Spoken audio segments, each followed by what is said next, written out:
giờ nó ngập hết kia các bạn, kia một bên.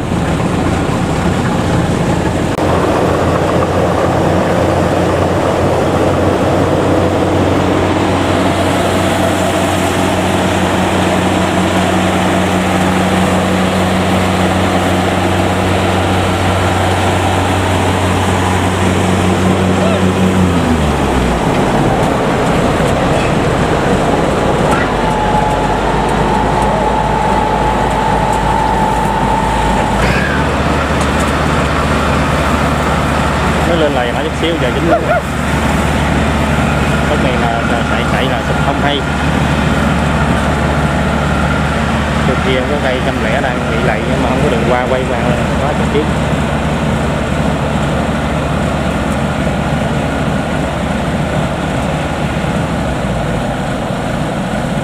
Kéo xuống lộ lại nó bên bánh.